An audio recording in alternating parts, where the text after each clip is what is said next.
pays que j'aime beaucoup, surtout pour que j'aime les Tunisiens. C'était un coup de foudre, quelque chose de très facile.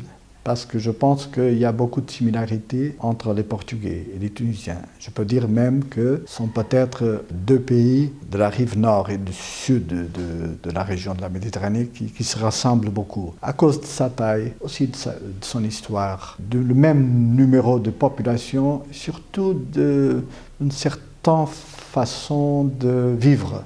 La joie de la table, l'hospitalité, la générosité. Je pense que ce sont tous ces aspects qui nous ressemblent beaucoup et qui fait que c'est très facile, cette relation entre la Tunisie et le Portugal. C'est vrai que, si vous me permettez un peu de publicité aussi de mon pays, le Portugal c'est aussi un pays très beau comme la Tunisie et aussi un pays très accueillant comme les Tunisiens, il y a une forme chaleureuse de recevoir des étrangers au Portugal. Un pays au niveau de la sécurité aussi, que les gens se sentent bien. Donc aussi, il y a beaucoup de similarités. Il y a la gastronomie qui vraiment, qui attire beaucoup.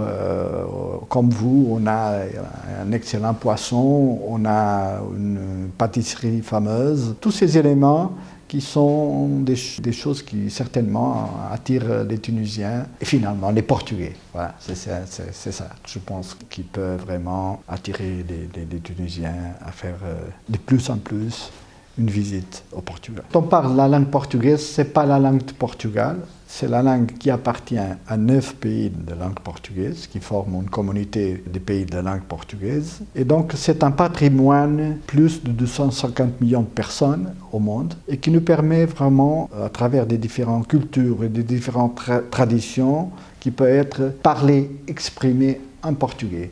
Ça, à mon avis, c'est une expérience énorme qui permet une proximité de différentes cultures, de différentes races. Et le portugais, c'est l'instrument pour ce voyage de ces pays qui sont beaucoup liés à notre histoire, à tout ce qui était notre mouvement de découverte, notre ouverture au monde, et qui a permis de prendre aussi notre langue, nos habitudes, notre gastronomie, notre musique.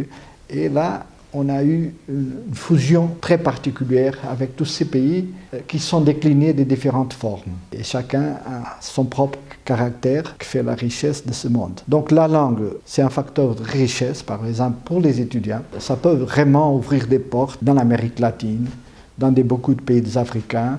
C'est un instrument qui est un instrument de culture, mais aussi un instrument professionnel et même économique. Donc voilà, on regarde cette langue comme un patrimoine très riche, très important, qu'on veut partager avec tout le monde. Fado, ça veut dire destin. Donc c'est un synonyme. Et le destin peut être triste, peut être moins triste. Tout ce qui nous manque, on a un mot unique qui explique ça, que c'est saudade, qui exprime la nostalgie de quelqu'un qui n'est pas plus présent. Il y a les histoires d'amour, il y a tout le quotidien, toutes les joies, toutes les tristesses. Donc, à la fin, c'était une chanson typique qui a commencé dans les quartiers populaires de Lisbonne et qui peut-être a eu une influence des marins portugais aussi qui voyageaient avec un instrument qui est facile à transporter, c'est une guitare, et c'est déjà un mélange de différentes cultures qui était même influencé, je pense, pour la musique brésilienne du XVIIIe siècle. Donc c'est déjà un melting pot de cultures qui est à l'origine du fado et qui fait peut-être cette chanson, cette mélodie très originelle, quelque chose de très particulier. Voilà. J'ai pas mal voyagé par tout le pays, mais avant de parler du pays, je pense qu'une des choses qui m'a frappé et qui c'est vraiment très familière pour moi, ce processus de transition démocratique que vous êtes en train de vivre après la révolution du jasmin, comme on a eu notre révolution des oyer en 1974. On connaît bien ce parcours, les choses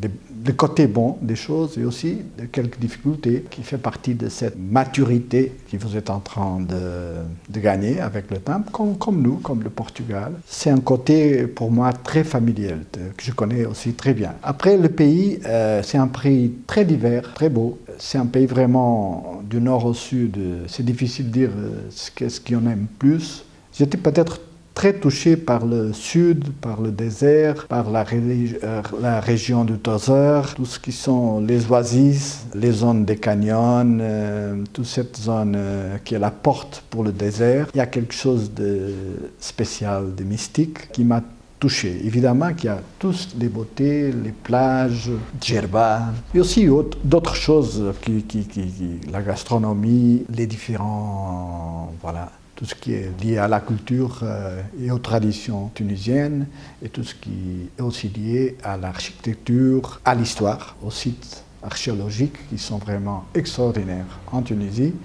Donc tout ça fait la richesse du pays. Mais là, comme j'ai dit, l'élément plus important, c'est vous-même, les Tunisiens, qui sont l'élément qui m'a plus touché. Ce que je trouve dans la gastronomie tunisienne, c'est aussi cette gastronomie méditerranéenne qui nous est familière. Et c'est une gastronomie, comme la gastronomie portugaise, fait des choses simples. Pour moi, c'est peut-être une banalité que je devrais dire, mais je suis un fan de briques. C'est quelque chose que j'aime beaucoup, très légère et que je fais beaucoup de publicité. Chaque fois que des amis portugais viennent ici, première chose que je leur dis, il faut essayer un brique. Parce qu'une brique, c'est une chose unique. On ne trouve pas dans un autre coin du monde. Et le résultat, normalement, c'est fantastique. Les gens aiment beaucoup. Après, il y a le couscous. J'aime beaucoup, par exemple, le couscous de viande sèche, par exemple, mais aussi le couscous de poisson, c'est aussi très bon. Mais chouïa, toutes ces choses qui sont très méditerranéennes, la utilisation de l'huile d'olive, des épices, de l'harissa, tout ça. L'harissa, c'est vraiment, il y a des amis qui prennent l'harissa chaque fois qu'ils viennent ici en Tunisie. Et vraiment, ce sont des choses uniques et que j'apprécie beaucoup. Je fais pas de cette richesse gastronomique tunisienne. Oui, les chiffres qu'on a, ça indique qu'il y a de plus en plus des Portugais plus nombreux qui viennent en Tunisie, que cette année, il peut déjà dépasser les 25 000 personnes, des Portugais qui viendront, attirés pour tout ce qu'on a parlé, les plages, les sites archéologiques, les beautés du pays, voilà, tout ce qui est l'héritage des mosquées, Kairouan, Tunis, la Médina, tous ces coins fantastiques qui fait d'une visite à la Tunisie une richesse immense. Et j'ai déjà le témoin, l'écho de beaucoup de Portugais qui ont fait cette expérience et qui ont passé des temps inoubliables ici, chez vous.